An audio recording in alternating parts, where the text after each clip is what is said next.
Le 15 minutes, une émission présentée par Valentin Rodriguez. Bienvenue dans le 15 minutes, l'émission podcast francophone du Cambodge, un quart d'heure dédié à la francophonie et aux acteurs qui la font vivre aujourd'hui. Nous sommes ravis d'accueillir Mathieu Tchevara. Bonjour Mathieu. Bonjour Valentin. Nous débutons la saison Vendazie du geste au sens. 3 événements majeurs marqueront cette saison. L'exposition Modes et Parfums qui se tiendra à l'Institut français du Cambodge. L'exposition Souffle qui se tiendra au Musée national du Cambodge. Ainsi que les résidences IDE, International Design Expert, une dizaine de designers et de chefs cuisiniers qui viendront créer des complicités franco-khmères d'ici la fin de l'année. Alors, cher Mathieu, vous êtes co-commissaire de l'exposition Modes et Parfums que vous pourrez découvrir du 2 juin au 22 octobre prochain. Un mot de présentation. Mathieu, vous êtes designer graphique et typographique, formé à l'école Estienne. Vous avez créé votre propre atelier de design graphique, l'atelier Marge Design. En 2014, vous vous lancez dans l'édition et explorez par le livre de nombreux sujets de société, des sens aux nouvelles technologies ou encore la poésie. Vous faites 1 an plus tard une rencontre capitale, celle des créateurs du site auparfum.com, avec lesquels vous allez fonder la revue Nez, dédiée à la culture olfactive. La revue Nez propose tous les 6 mois d'explorer le monde à travers nos sensations olfactives, avec une approche pluridisciplinaire inédite. Art, littérature, photographie, science, histoire, parfumerie. Mathieu Tchevara explore depuis lors des formes éditoriales, graphiques ou typographiques pour offrir au sens de l'odorat, trop souvent délaissé, une incarnation aussi exigeante qu'elle se veut accessible au plus grand nombre.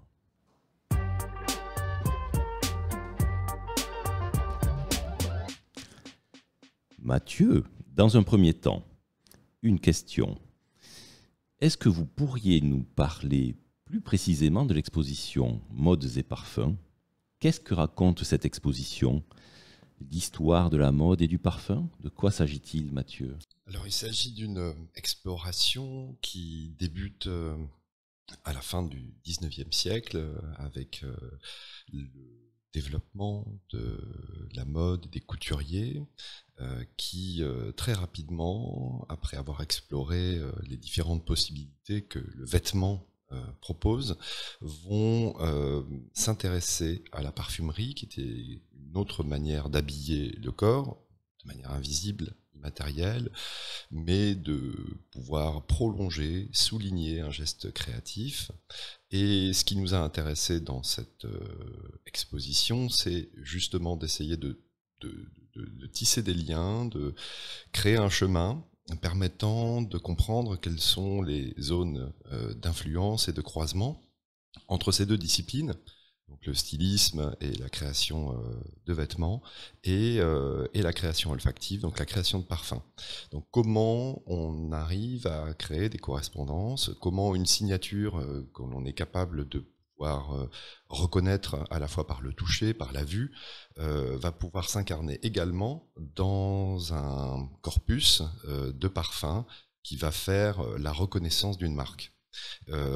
Et puis ce qui nous paraît être intéressant dans ce parcours, c'est de voir aussi l'évolution de la parfumerie entre la fin du 19e siècle et aujourd'hui.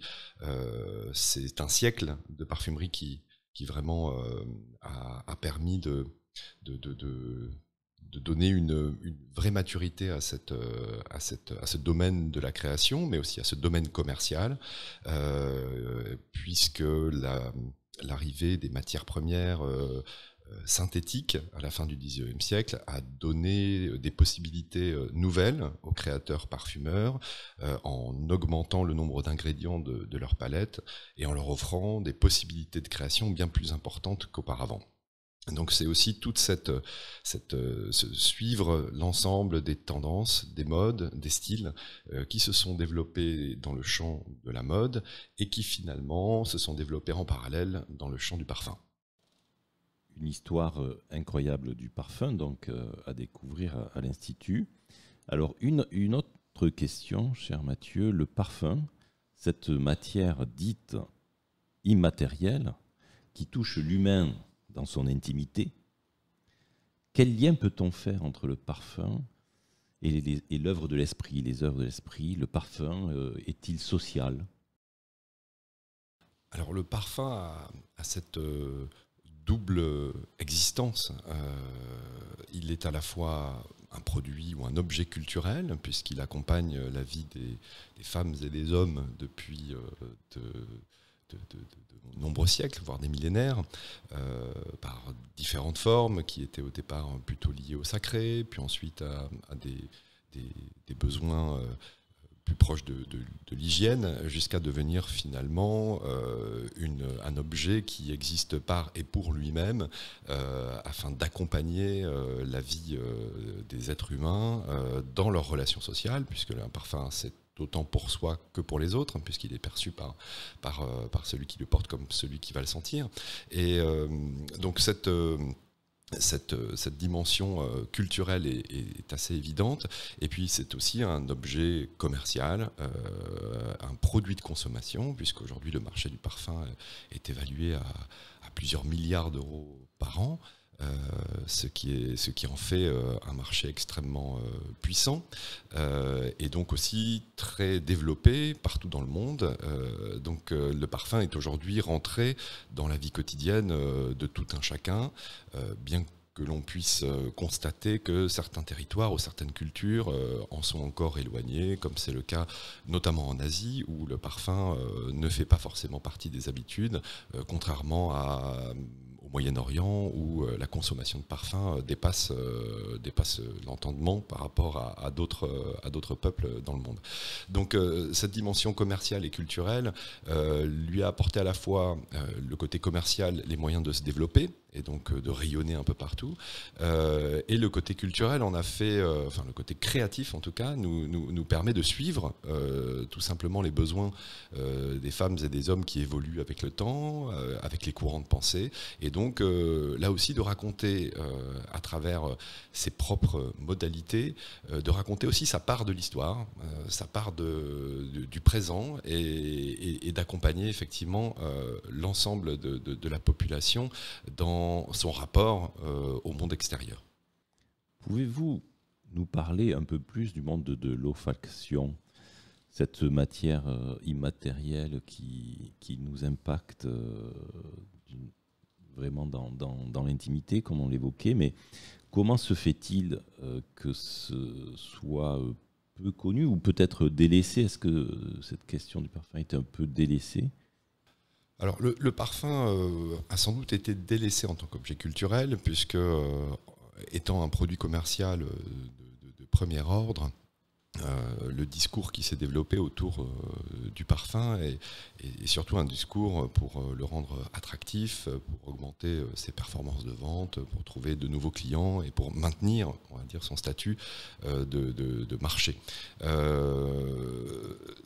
Pour ce qui est effectivement de ce sens plus général qui est celui du sens de l'odorat, il a été effectivement délaissé par rapport aux autres, sans doute parce que c'est le sens le plus animal.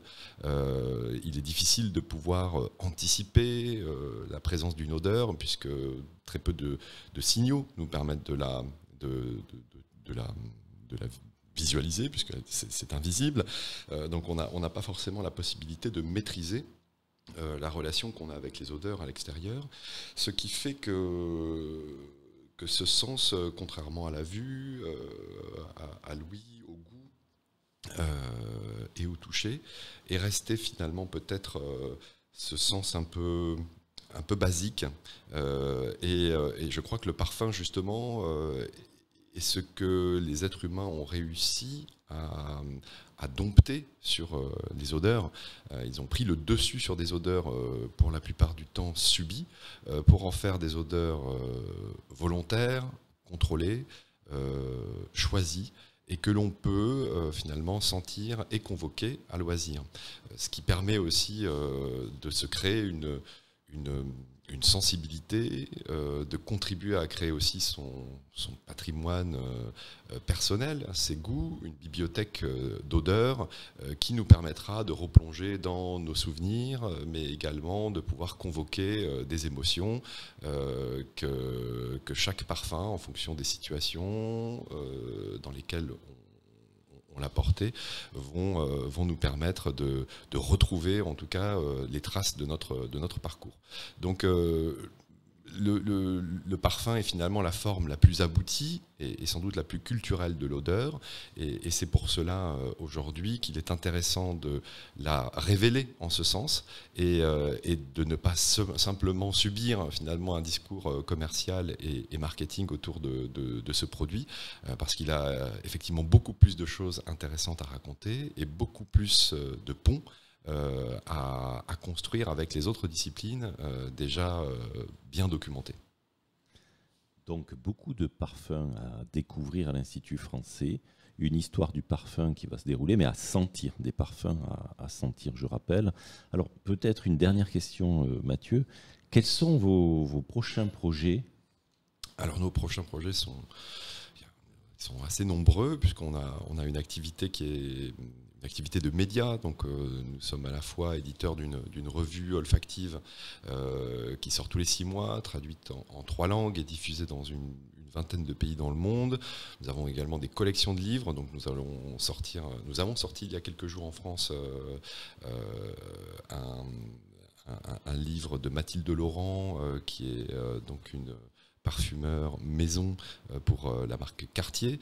Nous avons sorti également différents ouvrages, bientôt en tout cas un ouvrage historique qui d'ailleurs est très complémentaire de cette expo Mode et Parfum, qui s'appelle Une histoire de parfum et qui reprend cette histoire des 120 dernières années de la parfumerie.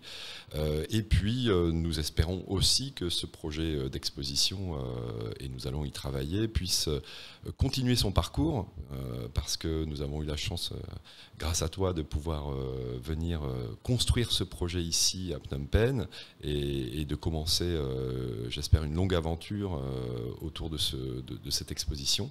Et donc, nous allons travailler, et nous avons travaillé aussi dans la conception de cette exposition pour qu'elle puisse être facilement transportable, qu'elle puisse être facilement installée dans toutes conditions, et nous espérons que le réseau des instituts français trouvera dans ce projet une belle manière de pouvoir illustrer une spécificité française, puisque la France est un des grands berceaux de la parfumerie moderne, et de pouvoir également faire rayonner ce sens de l'odorat que l'on a souhaité explorer par cette dimension culturelle.